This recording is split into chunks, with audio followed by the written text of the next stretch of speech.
What's the crack? Welcome back to the Irish Boys podcast. Here on a more sour note than the last time. We'll not get too negative about it, but I thought it would be more. I took the United top off as well. I was going to say, no United top today. I tell you what, we'll get into it. First topic, it was very frustrating for me. But so we'll have a recap of what happened at the weekend. Then we'll have a wee chat around certain players in the team that I wasn't happy with. Excited to get your opinions on it. And then thirdly, I want to look at the upcoming January window and what we think Manchester United will need after Jason Wilcox's comments. And then obviously we'll look forward to the Spurs game. So straight to it, Kieran, we'll go with you first. What was your opinions on Manchester United's performance against Nottingham Forest? It's up and down. It's positive and negative. It's frustrating because it showed, I thought the first half we were in control, and I thought, right, okay, we've got a goal up, albeit there's a lot of debate about the corner. Now, I'm not being, maybe I will sound biased, but I don't care. When I first looked at it, it looked like it was out for a corner, but apparently it wasn't. Was it one? That's the way it looked for me. But anyway, but you still have to defend the corner. Yeah. No matter what. And how many times United could see the goal, and it should have been a corner or a goal kick, and the team got a corner and they score from it. Albeit last season when we were recent times when we've been terrible defending set pieces, like that the weekend as well. There's a few decisions given that weren't meant to go our way, but that's football. And I thought I don't know what they done at half time. They came out and fell apart in 5 minutes. Now I know there's a few usual suspects in there that we'll probably get to later on. But looking back, we could have won it at the end, albeit at the end Ahmad was very good. Very impressed with Ahmad at the weekend, stepping up as well. And last season, if you looked at them 4 results, Liverpool, Brighton, Sunderland, you might have give us one, maybe 3 points against Sunderland, and maybe would have lost the rest of them games. But then to concede 2 goals like that in quick succession, I'm impressed the way we didn't fall apart. And fighting for every ball, trying to get a goal back, trying to get the winner, which we almost did. It's one of them things, and a point, 10 points out of 4 games, I'll take it. Yeah. Mum, did you see anything that would worry you about the weekend? Apart from Dallo? Dallo is one of the people I'm going to call out, but I think Lenny Yoro's another one I'm going to call out. Yeah. Lenny Yoro for me, guys, had an absolute horror show. He needs to learn to head a ball. Yeah. To the point where I don't want to see Lenny Yoro start for Manchester United for a while. I'm not a fan. But anyway, Mum, do you think it was just the defence? The defence cost him the game? I think it was mostly... I agree with Kieran. It was 5 minutes madness. It really was. And I think for large parts we controlled the game. Our midfield is still ropey, but we know that that's not going to be the permanent midfield. And we'll address that later on in the podcast. But if Dallo is not playing on the right, don't pick him. I would rather see Patrick Dorgu play or Luke Shaw play on the left-hand side. He is so ineffective on what he called the left-hand side. So ineffective. But I'd say Lenny Yoro, I know he's only a kid and I'm not calling him out, but the lad needs to learn how to head a ball. Yeah. I think there's 2 things there to dissect. First off, I think Diogo Dallo plays out of necessity because I really don't like Patrick Dorgu. I don't think Patrick Dorgu can defend. I know that he's young and he could maybe pick that side of the game up, but I think he's a defensive nightmare. Dallo is quite similar, but Dallo has a more mature head on him and understands the game a wee bit better. But yeah, really poor options. To push Shaw out there, you would need to play Aidan Heaven in the same team as an inexperienced Lenny Yoro. I just don't think that's fair on either lad. So I think that he plays out of necessity. The one that shocks me is Lenny Yoro. I have not seen an elite young talent emerge at centre back that cannot head the ball, and he is so poor at it. He's reminiscent of Dean Huijsen, and Dean Huijsen moved out of the Bournemouth team to go to Real Madrid, and Bournemouth have become a better defensive unit because of it. Because Dean Huijsen is very like Lenny Yoro. He is silkily brilliant with the ball at his feet. He's very good at the ground duels. He's very good with his pace and using his pace. But you cannot have a defender in a 3 at the back system in the Premier League that cannot head the ball. And twice for both goals. The second goal, you're being a bit harsh if you blame him, but he still looked like a floundering chicken. Like it. Dabbling about the box, and he didn't know what to do, and he got caught, and then he went to go, and then he didn't go. But the first one shot him. He completely misread it. He left Jallow at the back with Morgan Gibbs-White. If I'm a centre back and I see Gibbs-White charge in, my first protocol is I can't leave. I'm a Jallow on Morgan Gibbs-White. I have to be tight. I have to be there. Even if I don't win the header, I'll put him off if I'm tight. But he just, it's just not good enough. I think there are a few key words you pointed out there, right? I think I can obviously know Yoro's a big lad, right? And he is like a kid at the end of the day. I think when you're describing a few of the scenarios there, where, like Morgan Gibbs-White coming charging in, and like Yoro has to be on point. He has to be aware of these things. Do you think it's more like, obviously he's got the height, he's a defender, he's used to jumping and heading balls. Do you think it's more what I'm trying to remember, his game reading, is it his anticipation, and maybe like that can be needs to be worked on, like his vision as such as a defender, anticipate different characteristics that maybe he's taken. He's been thrown. He's got into the first team in United. I'm only a young lad here. I'm taller than most. I'll win any ball. But he's taken that for granted, kind of a thing. It's kind of an immaturity in his game. My biggest worry with Lenny Yoro, Kieran, is that, in my opinion, right, from our amateur background of playing football, even kicking football, right, when you play at the park at any level, you will understand this. Anyone will understand this. When the ball is in the air approaching you, and when the ball is on the ground approaching you, is two totally different worlds. Yeah. And the skill set and the attributes that it takes to be able to head a ball as a defender and as a centre forward are not simply height and physicality. It is your ability to read the flight of the ball. It's your ability to anticipate the cross as a defender and your ability to anticipate the cross as a striker. You have two momentums. First is running onto the ball, and that's the striker, and the second is running against the ball, or the stationary header, which is the defender. If you understand how to do the ground game, okay, you will look good doing it, and Lenny Yoro looks exceptional doing it. I don't think he understands the aerial game, Kieran, and I don't think that can be taught. I don't think I think that's a natural skill and a natural attribute. You either understand that part of the game and you're able to head the ball away, or you don't. And that's where I have real concerns over Yoro in the Premier League. He will make a phenomenal defender. He has 8 out of the 10 tools, but those 2 tools he's missing, I don't think you can be missing them in the Premier League. And I think, again, to regurgitate the same example, I think that's why Bournemouth didn't sweat Dean Huijsen going for an exceptionally large amount of money. Because what they did, if you look at it, they have brought in a big physical header of the ball now to replace him, and it's worked better. They're actually better for it, because it replaces that need to only have one defender in the box who wins the ball. Matthijs de Ligt. De Ligt can't win every header. No. He needs Harry Maguire there at the minute, because Harry Maguire is the only other defender out of Luke Shaw and Lenny Yoro that can hit the ball. And to circle back to your point, I don't believe Yoro will get there. I really hope I'm wrong. I would love to be proved wrong. But for me, you either have that or you don't. And it's not that he's simply getting wee missteps, Kieran. He is completely misreading where he needs to be and what he needs to do.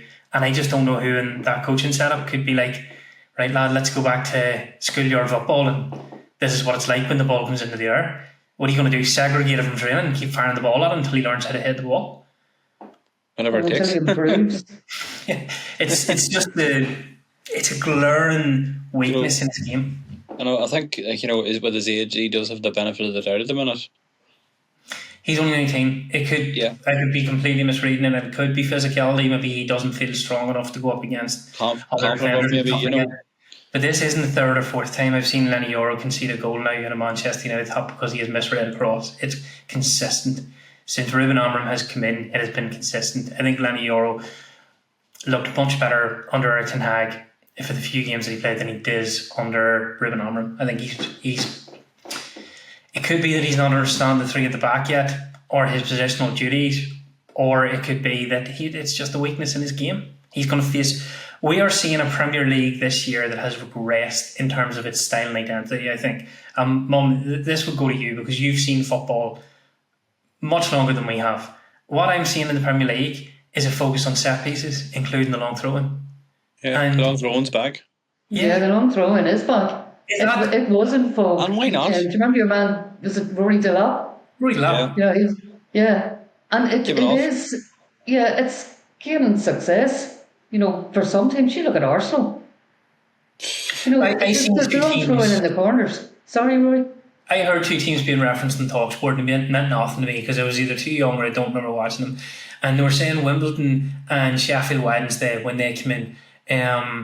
Benito Carboni, I think, was the striker they were referencing who used to live for set pieces and picking off the second ball from set pieces. And they were saying about the Wimbledon team that had Vinnie Jones and stuff in it, they were phenomenally physical when it came to set pieces and long throws and all that. I mean, why do you think football is going back to the 90s now, Mum? I think everything comes full circle anyway, Rory. Even in life, you go back to what you are successful at. You've got big strikers now. You've tall, well, like years ago, the strikers were smaller, but if you've got big lads like Benjamin Sesko, and Victor Gyökeres, that even the like of, in our team, Harry Maguire, Casemiro, are all brilliant at heading the ball. So you target those lads. Like Jack Charlton's philosophy, and that's why he got so far with Ireland, because he coached them within their means. Long ball over the top. Who was it? Big Niall Quinn. Players like that. Steve Staunton. All those sort of players. And some teams rely on set pieces because that's the only way, not the only way, but that's how they will be successful in scoring goals. It creates more opportunities for teams like that. Kieran. That's why, and you get teams that are absolutely useless at defending set pieces. And, as supporters, you're going, oh, Jesus, no, another corner. Or, Christ, no, not, another free kick or a long throw in, that way. And the big long throw in, like you throw it, like it's like old fashioned football. You fire it into the box and hope somebody will get on the end of it. There's no finesse about it. Arteta seemed to defend it for Arsenal, saying that it's a consequence of the low block that Arsenal face in certain games. But that's another problem, yeah. He said that when teams, everybody behind the ball, people are coming against us and they're playing the high ball and they're playing a low block. And Arne Slot seemed annoyed by that. Mikel Arteta, as a more tenured Premier League coach, seems to be thinking, right, well, this is our plan B. If we can't break you down, we'll score from a set piece. Well, you take a look at the Ireland team now and all this playing out from the back. They can't do it because they haven't got the personnel to do it. No. And that's why they're getting hammered and getting nowhere. Whereas Jack Charlton's era, he played to their strengths or lack of at the time. Yeah, and that's why he had a certain amount of success. Yeah, I think Arsenal's concerned as well. Sorry, Jacqueline. Okay. Where the gripe is with Arsenal is because Arsenal's identity is that Arsene Wenger still in people's heads, in our heads. It's that beautiful football, passing the ball into the net. The beautiful game as such. Whereas Arteta is just like ripping up the fucking Arsene Wenger playbook and just going route one, and they're top of the league. Top of the league. Gyökeres is excelling in it because Arteta seems to have got his big tall striker, and that was a really interesting point you made, Mum, because when I think of like when we used to watch the Premier League and the best goal scorers in the Premier League, you think of Tevez, Rooney, Aguero, Suarez, all in behind the back or in front of you and the long shooting, and now you've come in, like you said, to the age of like Haaland, Sesko, Gyökeres. Alexander Isak is kind of different in the sense that he's a bit of a throwback in the way he plays in that intricate style of football. Faltmeda for Newcastle. Yeah. He started well. Tall men. Yeah, tall players you want to play the ball into. And to go back to what we were originally talking about and how this conversation started then, what does Ruben Amorim do with the Lenny Yoro situation? Like, don't get me wrong, I think if Lenny Yoro had a right back who was good in the air, it would compensate for Yeah. some of that uncertainty. Yeah. But it's Yoro and Diallo. That seems a bit of a. You've got Diallo out there because the chemistry with Mbumo is super. You've got Lenny Yoro who doesn't seem to have the chemistry there with Diallo. So is it as simple as you just play Maguire as often as possible? Depending Or on one of the midfielders to cover. yeah, or depending on opposition, I suppose, as well. Yeah. If you're coming up against a team who are set piece reliant more so, or go route one or get the ball into the box, long throw ins, then have Maguire. Preference would be to have the Maguire beside the lid. Where if United are playing at home against team at the way that we're playing at the minute, I'm not going to say if but at home where you're expected to have most of the ball and attack, play Yoro, where he's good with his feet and passing the ball and playing the ball through the lines to midfield to the forwards. That would better suit Lenny Yoro at the minute. Yeah. Just like a very good point you made there as well. Where I think the right back role, I think, is something to look at as well, especially the way Amram system works. If we were at a better quality on the right back role. Yeah, I mean, it's an interesting topic that I think will be debated all season. Because to your point, Kieran, there's only 3-4 teams now left in the Premier League who don't utilise the set pieces. Sunderland have come up and done it. Nottingham Forest. I think what annoys me the most, what really is ragging me about the draw at the weekend, is set pieces used to be a big concern of ours, and crosses were a big concern of ours, and it was the goalkeeper, and the goalkeeper got so much stick. But Nottingham Forest went in under Sean Dyche, right? And no one is going to deter me from this. And Sean Dyche looked at that and he told his players, Manchester United are so open in the midfield and the back that if you plug the diagonal ball down there and Gibbs White get in the box, boys, wait for the knockdowns, something will happen. And they did it twice in quick succession. And it looked like an awful scrambles there as well. It was just a managerial instinct. He just looked and went, hit them with a few crosses here and see what happens. And they did hit us with a few crosses and scored 2 goals. That's not good enough. That can't be. You can't get out thought. And with all due respect to Sean Dyche, by Sean Dyche. Sean Dyche cannot be sitting looking at our system at half time, make subtle adjustments and score 2 goals in 5 minutes. That is not going to work. So he either invests, and we'll move on to this in a minute, he either invests in January in a centre back, or we're saying Harry Maguire is the standard that we want to aspire to, and which just doesn't sit right with me either. I love Maguire. Yeah. We need something better. We all love Maguire. Harry does a brilliant job, but Harry is coming into his last contract, and Lenny Yoro was meant to be the answer, and the developing Raphael Varane. And I know he's only 19, but I think he's a couple of years off it. So yeah. Well, I think we do need a centre back. I don't think Ian Evans going to be starting for a few years. I think Ian Evans is going to be a bit parked for a while. I think they're busting to get Lissandro Martinez back. I just don't want the right side then to become an issue. I want, when Martinez comes back, I want the all-encompassing midfield in front of our new keeper. Do you think we'll get it? Am I maybe being too harsh on Euro? I can see where you're coming from, and you're just looking at what's in front of you. I know the way you think. It's. I could look at that and say, take age out of and experience out of the situation. That's not good enough. And he'd be dropped and replaced. I can see the way you're thinking about it, but he is relatively new to the Premier League as well. One of the newer players, and he is 19, and he is up and coming, and he, like you said, he has already at 19, has 8 out of 10, or however many characteristics you need to be a top defender. Now, if in this remainder of the season, over the next couple of seasons, he develops his game and improves in those situations, we have a world-class centre-back there. Yeah.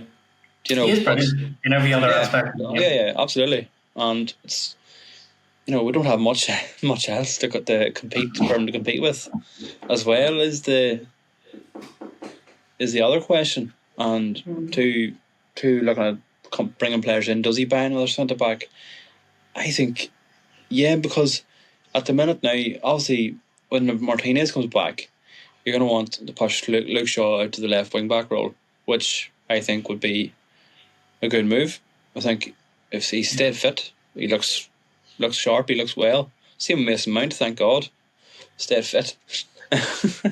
But definitely, I think a midfielder and a defender. I think there's a few positions and a few players. I think definitely hope if we get January or not, we can do something in January just to see us through the season, even if it's a loan deal of some kind, or if there's any prospect in the youth to come through, it would do us the world of good, I think. Martinez was mentioned there. Mother, any updates? No, never heard. Nothing. Sorry to disappoint. No. Nothing. I know he was back training with the first team, but Ruben Amorim was very cautious before the Forest game to say he would love to be involved in this one, but not yet. He will be held back. But it was nice to see the manager say that he adds an intensity to training. Apparently he doesn't treat training sessions like training sessions. He's a bit like a boxer in that respect. If you're going into play, you're going into play, and that's that. That's what you want. Yeah, and it's competition for places as well. And I think it'll push Eden Heaven along, because it's hard to pick up. Shaw is a decent left centre back.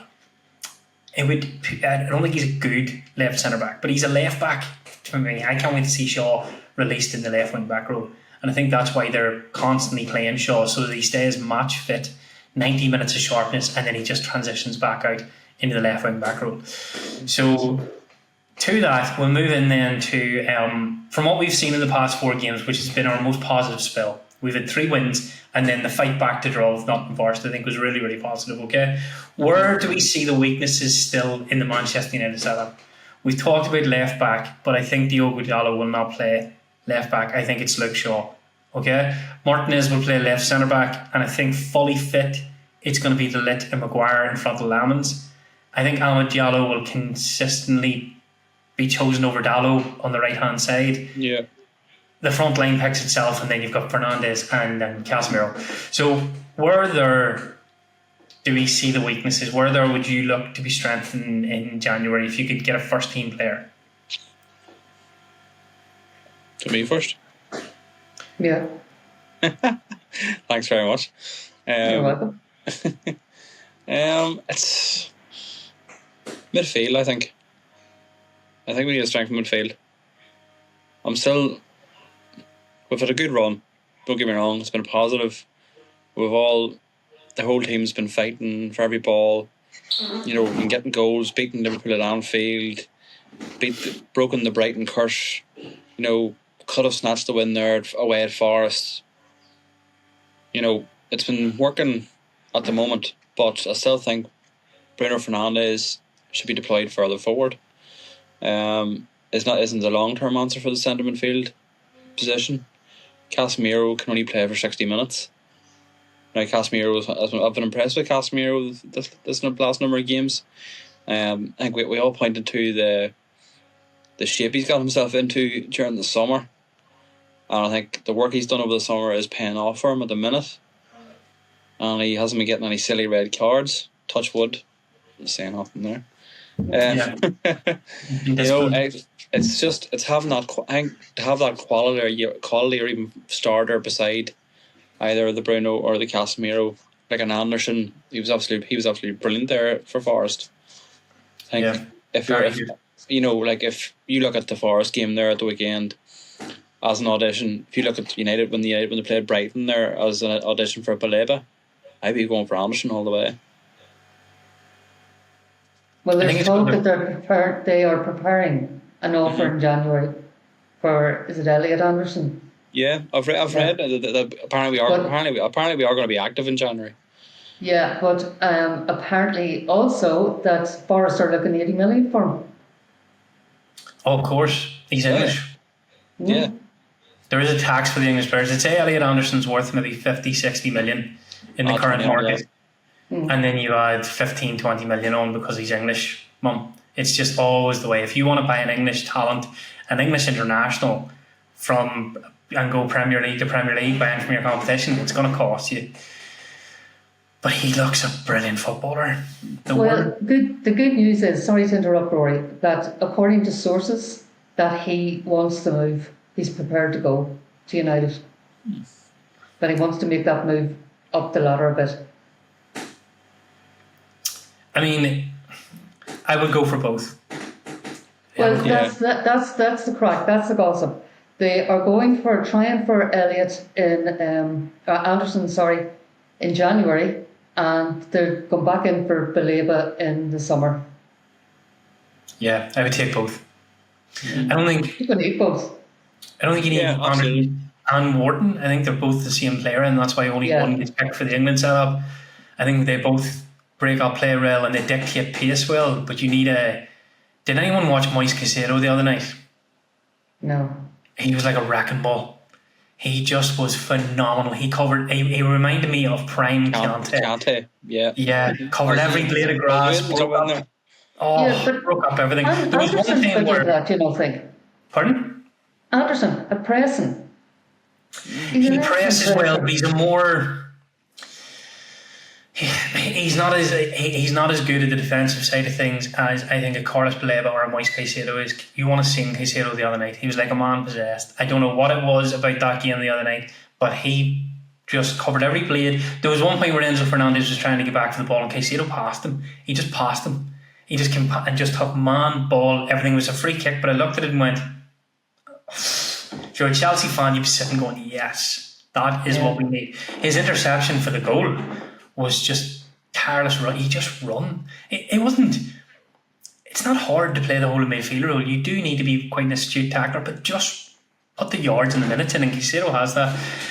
Elliot Anderson is a press machine. He really is. But I think Elliot Anderson, for me, would play the Bruno Fernandes role and not the Casemiro one. Like box to box. Yeah.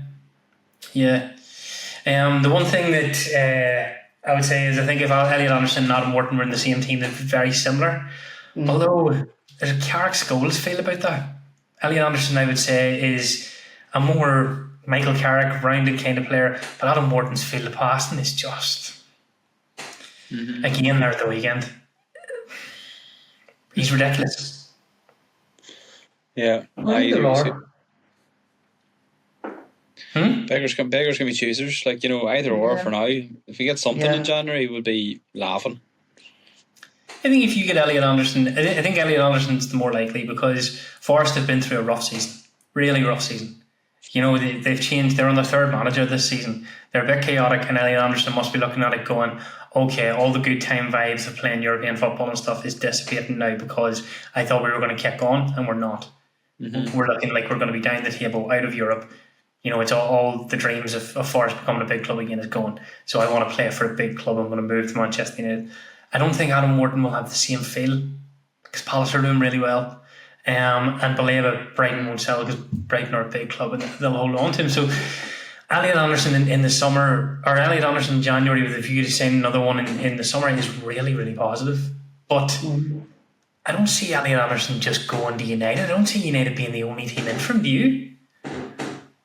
Well, maybe others are looking at him, but I mean, if we make the approach and make the right bid, and apparently they're working on it, and he is very favourable. He wants to go. Yeah. He's favouring a move to. He's favouring a move to United. Yeah, well, I think he knows like if you look at the midfield setup for the teams like City, Liverpool, Arsenal, Chelsea, you could probably look at those teams and think, I'm not going to be guaranteed to be the starting midfield man here. Whereas the Premier League, all the teams obviously know, pointing back to the interview after the Fulham game, we just we're told to exploit them gaps in midfield. So I think you can look at that there and say, I can be the guy in midfield, the general in there, in that midfield, and I'll start more games for United who are starting to He'd be more of an automatic starter. Yeah. I think he seems a humble lad too. I think Elliot Anderson's the type of lad that won't come into the team and be like, right, Bruno Fernandes, I'm the lad now. I think Elliot Anderson will be like, look, pleasure to play with you. I'll hold and you do your thing, and if I need you, I'll shout. I carry the piano.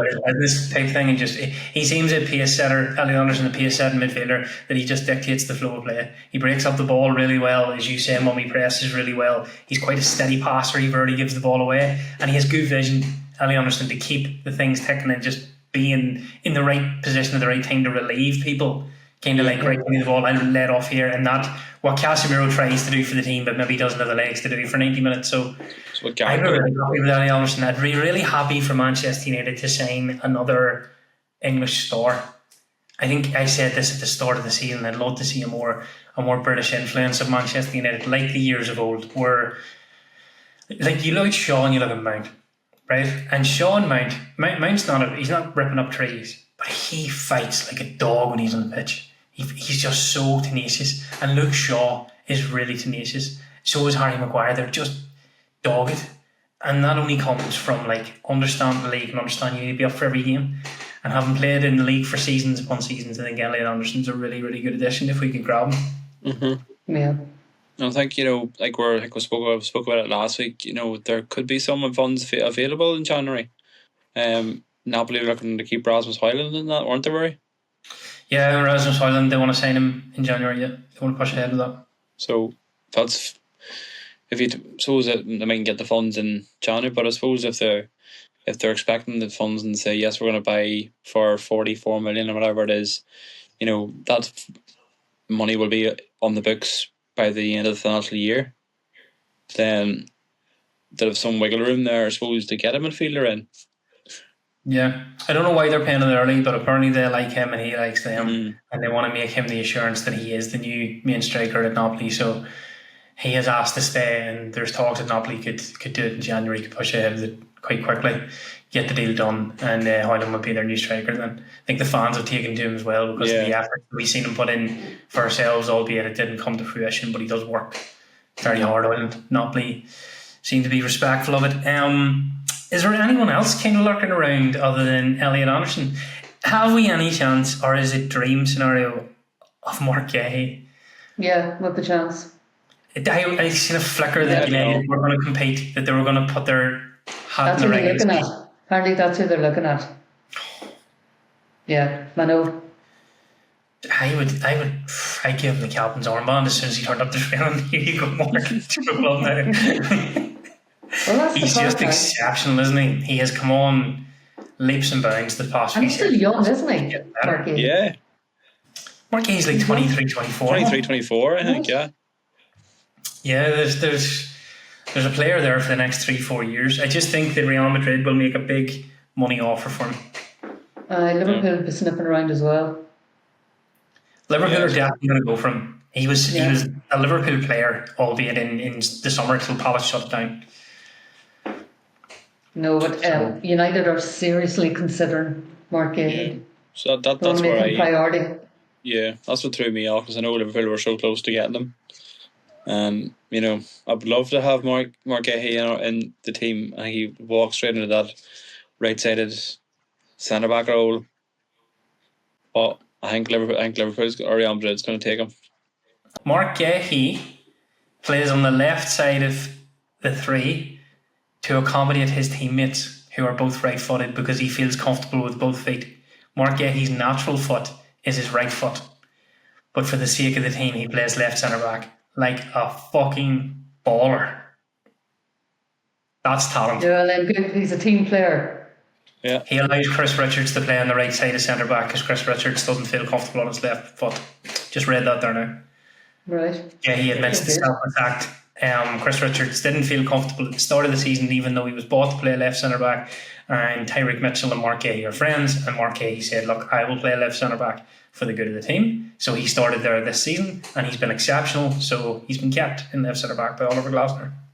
There you go. Stuff. At all costs. Yeah. Yeah.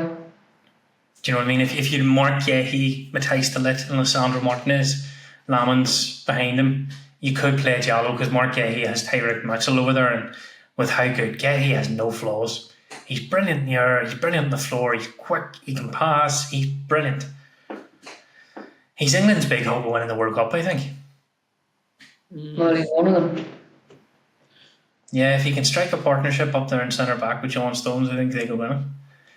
It's a pity Levi Colville is injured. Otherwise, England would probably have the best centre back pair in the tournament with Cole and Gay. Yeah, very interesting now, but no, it would definitely be a dream one, I think,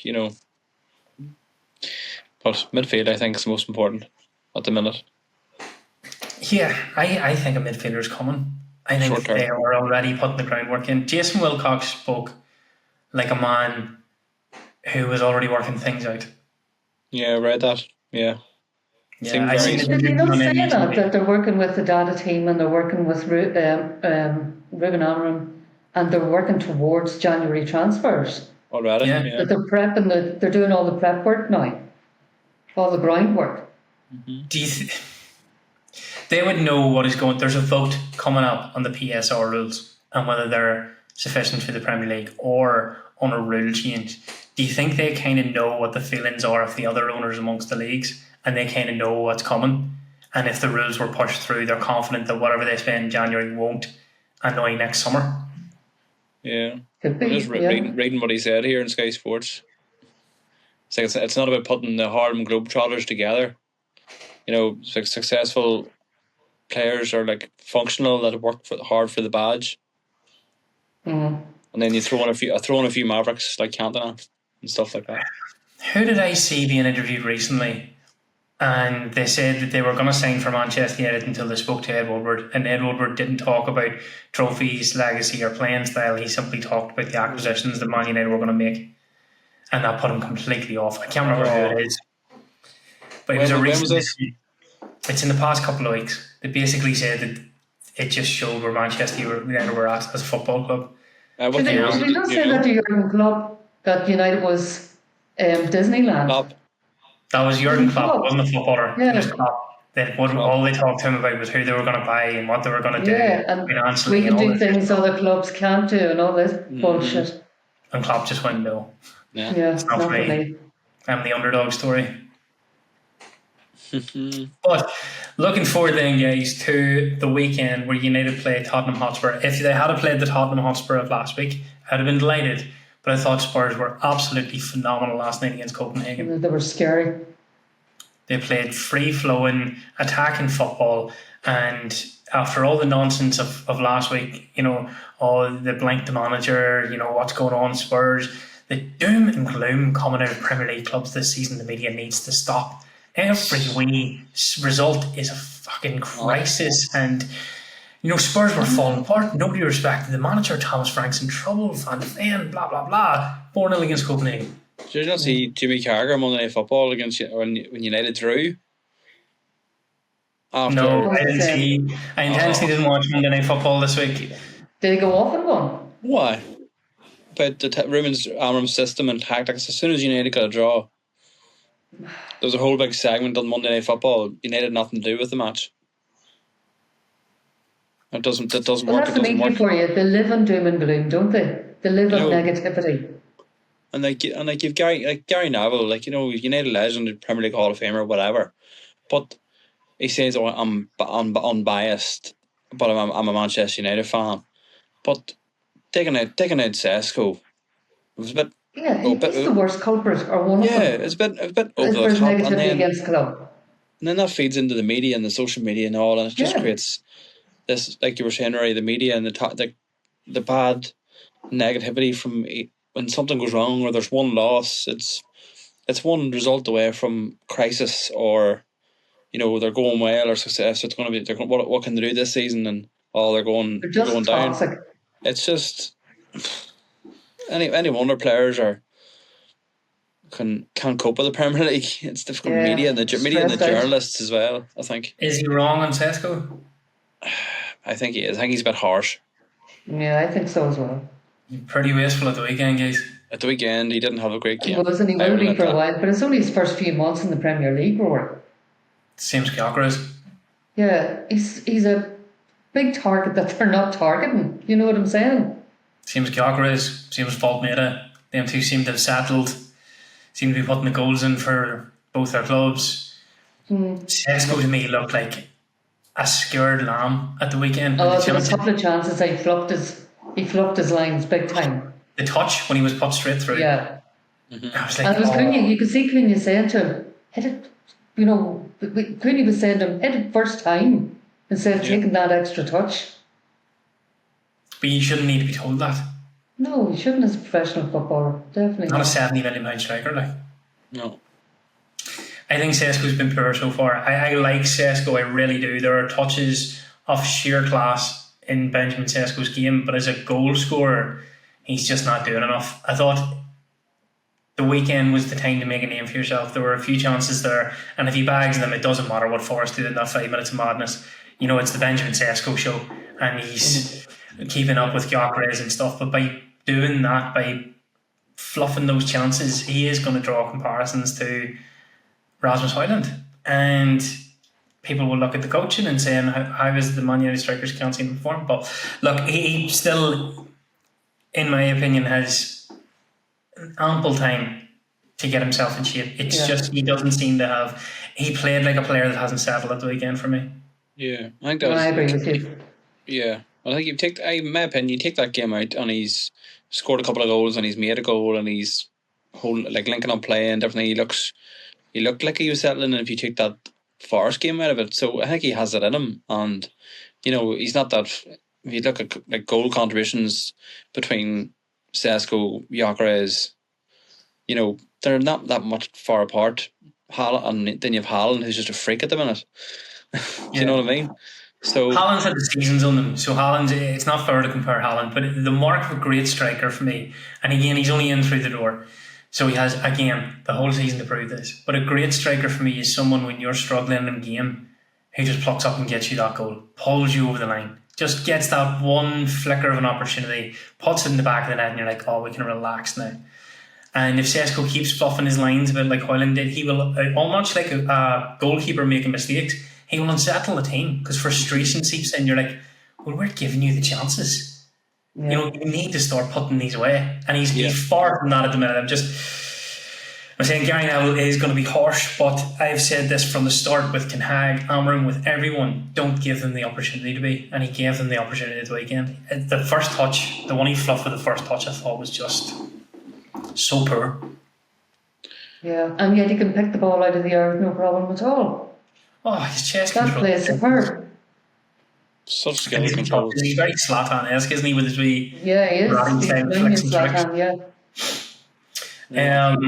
But yes, Tottenham Hotspur at the weekend. Yeah, I don't know. What's your thoughts? I'm not looking forward to it at all. I'm not. I don't like the early kickoff for one. No. I don't know if form goes out the window, but like Spurs were fantastic there this week in Europe. They do have a lot of good few injuries. They're at home in the Premier League. Their record hasn't been too positive. They've been up and down, haven't they? Yeah, I think they haven't won since. Is it the first, second, or third weekend of the season at home, or the first home game? Yeah, they've been paired home. They've been paired home. Yeah, but that win will give them confidence, so. Yeah, absolutely. So they'll be up for the United game. Whereas we'll sit and twiddle our thumbs, during the week until the game at the weekend. And I just hope, Aussie United do have a week. They've plenty of motivation there. Like, this is the Spurs that have beat us 4 times last year, including a Europa League final. Yeah. There'll be a different proposition than they were under Ange. Spurs are very, at the minute, like Eric Ten Hag's old Manchester United. They play in fits and starts. They don't start quickly, Spurs, so that's something that could be exploited. Yeah. If United come out of the traps like they have done in previous games, you could get the early goal, which would give us tremendous confidence. But once they settle down, they play brilliant football. They play really progressive, sweeping football at times, and they could punish us. I think their midfield is much better. I think that dynamic of, I think isn't it Bentancur with Pape Sarr playing in that middle. I think that's pretty good. Xavi Simons seems to start to be taken to the Premier League. Kolo Muani looked a real threat against Copenhagen. So Spurs have a decent team. But you're talking about two sides that are brand new. in terms of like this is the first year that their managers being given from the start of the season. So I think it could be entertaining. It'll be a real clash of styles. It could be end to end. Yeah. Yeah, I think it Plenty will be. I goals. think both teams will definitely be at each other. You know, and like I said, not just the results against Spurs last week or that they had, and the last season. Sorry, the 4 games, but you know that Europa League final, and then do they take the motivation from dropping 2 points against Forrest? How do they react to that as Yeah. well? Be interesting know? to see, yeah. It'd be interesting to see because, like I said, I was impressed with this season. It feels different now. I don't know if maybe because we've got the confidence after the win at Anfield and the positive results that we're seeing, really what United can do and what Ruben can do in the system and the tactics or whatever. But it's the first time like a draw under Ruben Amorim felt like a loss, if that makes sense. Yeah. It felt like 2 points dropped, whereas we were like clinging on even the last year under Ten Hag, and last season with Abraham getting used to the team, that I'll take a draw here. We're lucky to get that. You were lucky to get any points on the board. Yeah. But it's nice and it's refreshing as well, and it's hard not to feel hopeful, even though we haven't had the results against Spurs in recent times. Obviously, we're biased, but I thought United could have went into the first half against Nottingham Forest 2 or 3 up. Definitely 2 up. The Sesko chance I thought should have been a goal, in my opinion. But yeah, Mum, have you watched much of Spurs this season? No. They look typically Thomas Frankish. Apart from the Copenhagen game, they were just very functional. But do you think Thomas Frank can set Tottenham up to beat United? I tell you what, I'll rephrase that. Of course he can. Should Thomas Frank beat Ruben Amorim's United? No. No? No. They shouldn't. Okay. How come? No, because Spurs, although they had a good game against Copenhagen, Copenhagen were shocking. Beat us. Well, no, but we were shocking. Shocking her. There's a word for you. But no, I didn't think they were a good team at all. And they've been very inconsistent. We have to keep the momentum going. We have to. I know it was as I agree with Kieran, that draw would have been a great point last season, but because of our winning streak, let's call it, it was disappointing to get the draw at Nottingham Forest. I expected us to win at Nottingham Forest, and I think they'll be super up for it against Spurs at the weekend.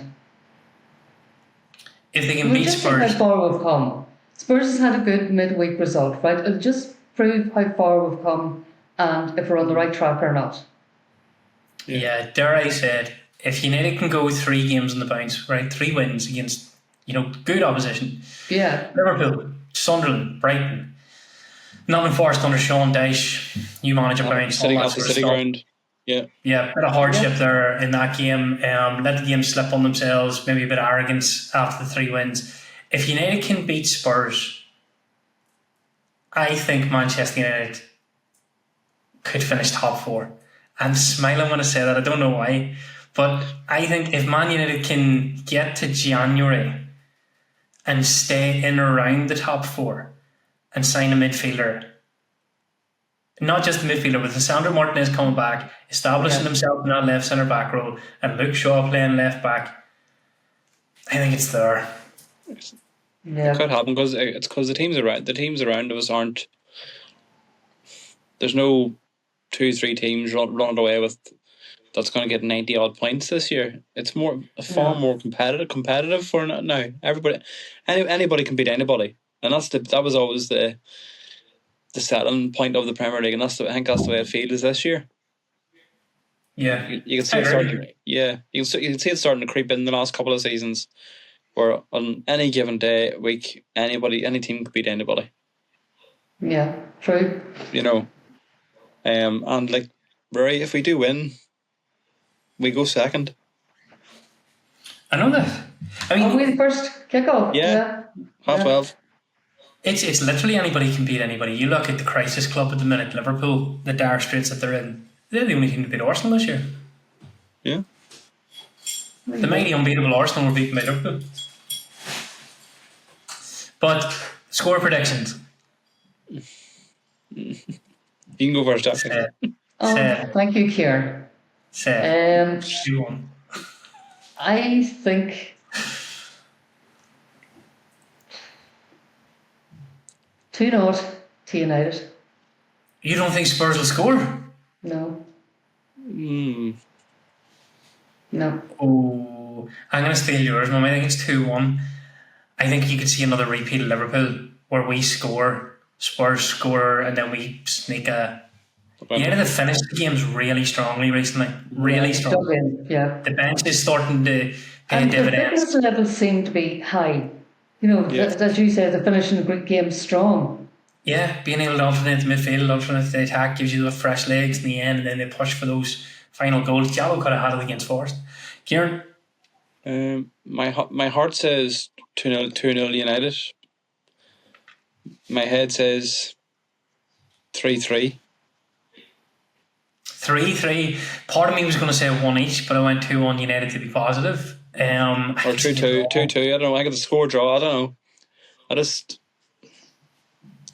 This could be a real damp squib, not to put anybody off, but I think it could be one of those games where neither manager wants to lose, and it just ends up being an overthought clusterfuck of two different styles not matching each other. Like Possibly. two punch-drunk boxers trying to just get it over with. You know, we're here for 90 minutes. You know, both of us would love to win it, but we really don't want to lose, and it ends up in a draw. Yeah. International break coming up. International break, we want to get into that break without a loss. We'll take the draw before half time or before full time kind of thing. Yeah. But anyway, on that really positive note, I look forward to watching it this weekend. Hopefully we will be back after the international break with a Man United shirt on. Yeah. Who do Ireland play? Everton, isn't it? Away. Ireland play Everton, the country of Everton. And then Ireland. Oh, Ireland. Who cares, Rory? They're not beaten. Isn't that Portugal? Oh, God help us. Fuck. I'll double that. Oh, that could get really ugly. Although, do you know what? Ireland's best game of the qualifiers came against Portugal. Yeah. Mm-hmm. Anyway, folks, thanks for listening to us. Check out the socials that these guys look after, and we will see you again next week. Bye-bye.